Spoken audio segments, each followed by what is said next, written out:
Bonjour, je m'appelle Yann Leborgne, je suis candidat à Toronto dans la deuxième circonscription du Canada qui regroupe l'Ontario et le Manitoba.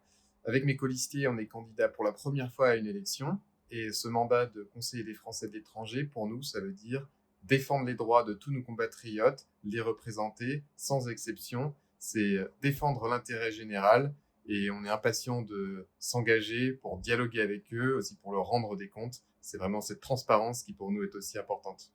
À bientôt. Bonjour, je suis Zaïda Slimane, circonscription Arabie Saoudite 2. Mes colistiers et moi-même, nous nous présentons pour la première fois aux élections des conseillers des Français de l'étranger et délégués consulaires. Je souhaite vous représenter pour les 5 prochaines années. En un mot, si je devais décrire le rôle du conseiller, l'humain avant tout. Bonjour à tous, je m'appelle Thierry Masson et je suis candidat pour la Belgique. Conseiller sortant, je veux continuer à représenter les Français de Belgique pour les 5 prochaines années. Si je devais résumer en un mot le mandat de conseiller des Français de l'étranger, je dirais proximité. Bonjour à toutes et à tous. Je suis Sophie Villomé, candidate aux prochaines élections des conseillers des Français de l'étranger pour la 4e circonscription du Maroc. Mes colistiers et moi-même, nous nous présentons pour la première fois à cette élection et à une élection de manière générale. Si je devais en un mot résumer ce que devrait être un conseiller des Français de l'étranger, je dirais disponibilité. Nous considérons qu'un conseiller des Français de l'étranger doit être à l'écoute de ses concitoyens. Il doit être également proche de ses concitoyens. Pourquoi ? Parce qu'en connaissant la communauté qu'il représentera, il pourra apporter des réponses personnalisées. Il pourra mettre en lien des personnes appartenant à cette communauté, puisque il est aussi important que la communauté comprenne que, j'allais dire, le consulat ou l'ambassade ne peut pas forcément apporter des réponses à toutes leurs préoccupations ou à toutes leurs demandes, mais au sein de la communauté, on peut avoir quelqu'un qui aura des ressources et qui pourra aider un autre membre de la communauté. C'est en ça que je parle de disponibilité. Je parle également de disponibilité.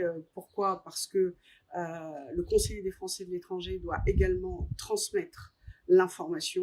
C'est quelque chose de primordial. Une bonne communication permet à une communauté d'avoir l'information en temps et en heure.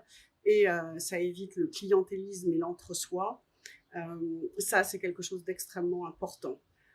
Parce que le conseiller des Français de l'étranger, finalement, c'est une élection où, quand on regarde les statistiques, il y a peu de membres de la communauté inscrits au consulat qui se déplacent pour aller voter.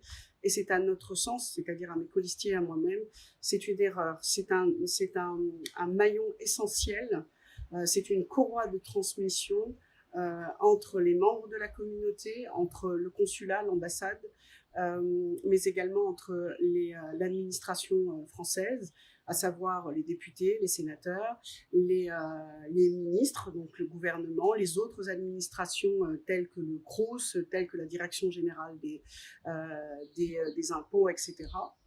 Donc c'est quelque chose d'important. Donc voilà, en un mot, je dirais disponibilité.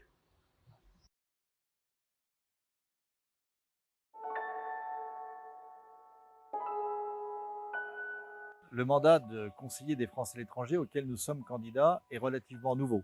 C'est une des formes d'expression de la démocratie française à l'étranger et c'est une chance, c'est pour ça qu'il faut participer, que tous les Français s'impliquent dans cette élection. C'est une instance consultative qui rend des avis auprès de l'ambassade et du consulat général de France et qui concerne beaucoup de sujets, pas seulement les services consulaires que nous connaissons, mais également les aides sociales, l'enseignement, la sécurité, la santé, ainsi que des avis qui sont transmis à Paris auprès des parlementaires, du ministre ou de l'Assemblée des Français de l'étranger.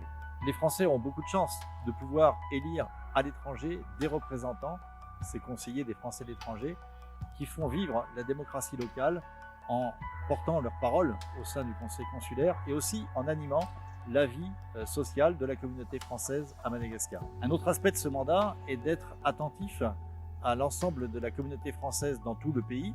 Et donc, nous nous déplaçons pour visiter et écouter, rencontrer les Français dans toutes les villes de Madagascar. Nous porterons nos valeurs au Conseil consulaire pour représenter et défendre les intérêts de tous les Français de Madagascar.